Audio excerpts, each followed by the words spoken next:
Ya, Assalamualaikum Assalamualaikum Assalamualaikum warahmatullahi warahmatullahi wabarakatuh. wabarakatuh.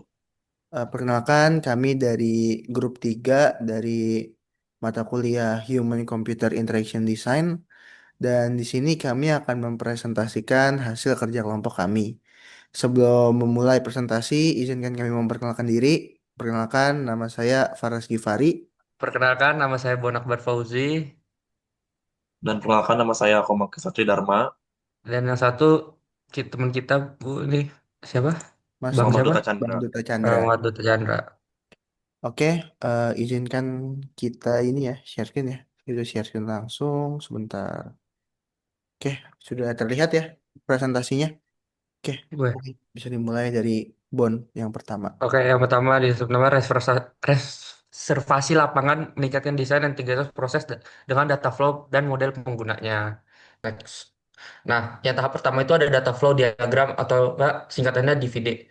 DVD level 0 itu menggambarkan proses utama sistem reservasi lapangan secara menyeluruh, sedangkan DVD level 1 itu merinci setiap proses utama termasuk entitas eksternal, alur data, dan penyimpanan data. Nah, untuk DVD level 0 itu tuh kita bisa lihat di sini tuh ada user, sistem code box, pemilik lapangan, database.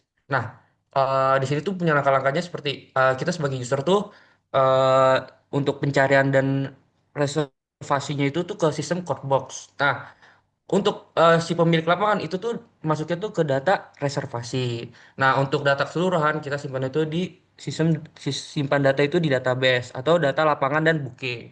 Nah, untuk DVD level 1 itu hampir sama seperti DVD level 0, tapi di DVD level 1 itu dia lebih kompleks dan lebih rinci untuk detail subprosesnya. Oke, yang tahap 2 saya akan melanjutkan untuk penjelasannya. Berikut adalah diagram yang sudah disesuaikan atau UI-nya.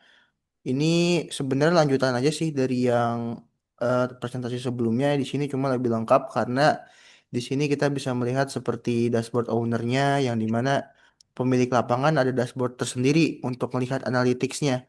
Analytics-nya itu termasuk kayak semacam jumlah pendapatan, jumlah reservasi, sampai ada grafik-grafik kayak gitu juga. Lalu selain itu, dari sisi user, kita juga bisa ngelihat riwayat booking atau history. Jadi, setiap kita membeli atau ngereservasi lapangan pada sistem Cordbook, semua datanya tuh akan tersimpan dan tercatat dalam fitur riwayat booking. Jadi, kalau semisal user ingin beli lapangan yang sebelumnya, dia bisa langsung akses riwayat booking aja.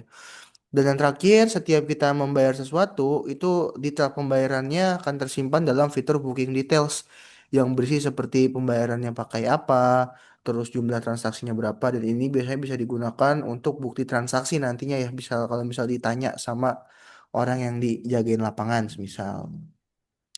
Lalu di yang tahap ketiga ini ada penyempurnaan prototipe ya. Jadi kita juga udah melakukan penyempurnaan prototipe dari yang sebelumnya, yang tentunya di sini kita udah mengintegrasi desain dan dengan menambahkan beberapa elemen desain berbasis diagram yang sudah dibuat.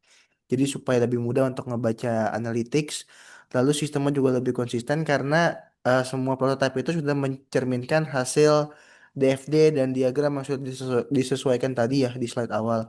Lalu yang terakhir, simulasi alurnya juga sudah mensimulasikan alur pengguna untuk memastikan konsistensi desain dengan model diagram. Di sini ada contoh elemen desainnya berbasis diagram ya. Kita bisa ngasal di lapangan, pilih tanggal dan slot waktu, ringkasan konfirmasi gitu.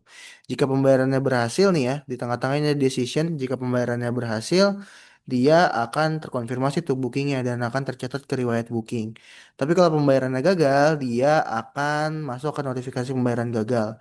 Lalu setelah itu user akan mendapatkan kayak semacam ini lagi nih, pertanyaan untuk coba ulang. Dan ketika si user mencet coba ulang, ini akan di retry nih kalau misal alur pembayarannya gagal. Tapi kalau semisal tidak, slotnya dibebasin kembali atau jadi nggak ada yang ngebooking gitu. Lalu dia akan kembali ke browse field. Mungkin untuk workflow-nya kurang lebih seperti ini. Oke, mungkin yang selanjutnya bisa dilanjut. Oke, lalu kita lanjut ke pengujian sistem secara user experience ya. Nah, yang pertama, di sini kan disuruh kita mencari 10 user. Nah, rata-rata yang kami temukan itu adalah mahasiswa dan juga karyawan muda yang aktif berolahraga. Misalnya kayak teman-teman saya itu ada beberapa yang emang suka berolahraga gitu ya, apalagi mencari lapangan. Nah, rata-rata dari 10 user itu efektivitas itu berhasil gitu ya.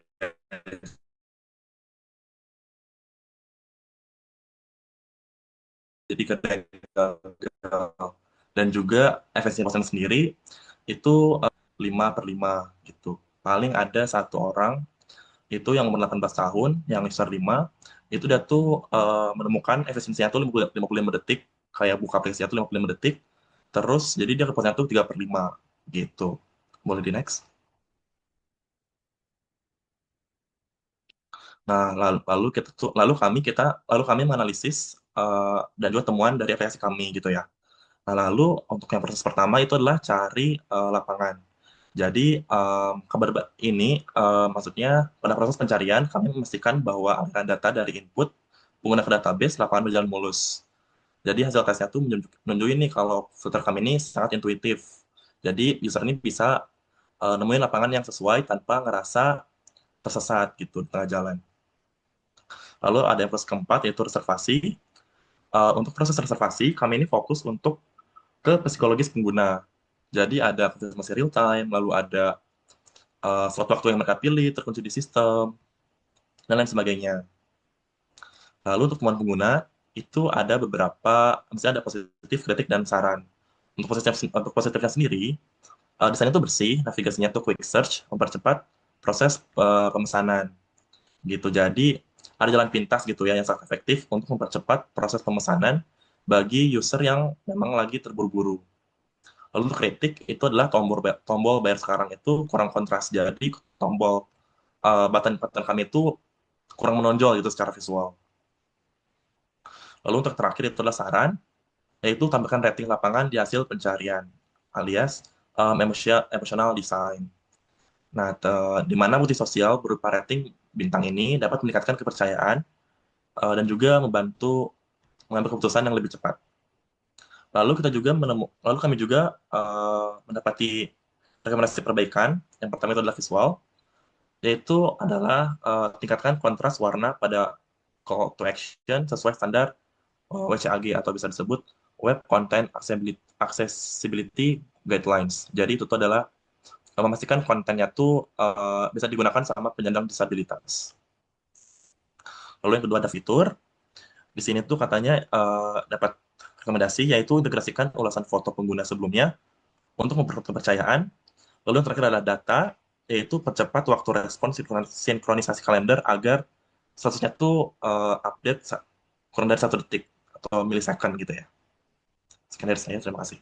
Oke, untuk tahap 5 kesimpulan. Yang pertama itu ada integratif berhasil. DVD terintegrasi dengan desain UI untuk menciptakan sistem yang konsisten dan efisien. Maksudnya itu adalah kita nih membuat sistem ini nih dengan sistem yang konsisten dan efisien, kayak lebih ke apa ya bahasanya tuh, ya konsisten lah, konsisten, tidak ada error atau semacam apapun atau ada kendala dari si user. Nah, kedua tuh pengujian efektif 100% teks sukses rate dengan rata-rata kepuasan 435 dari 10 responden.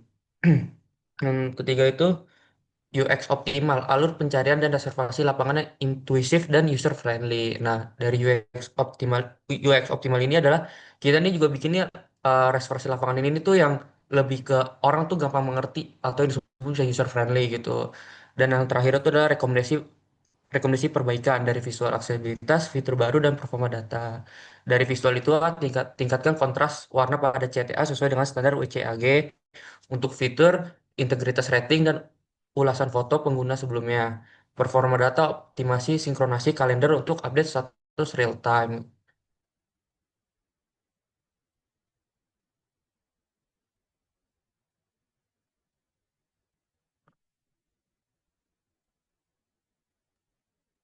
Oke, mungkin cukup sekian untuk presentasi kami pada eh, kesempatan kali ini. Kami mohon maaf jika ada salah-salah kata. Assalamualaikum warahmatullahi Warahmatullahi wabarakatuh. wabarakatuh. Tuh. Terima kasih. Terima kasih.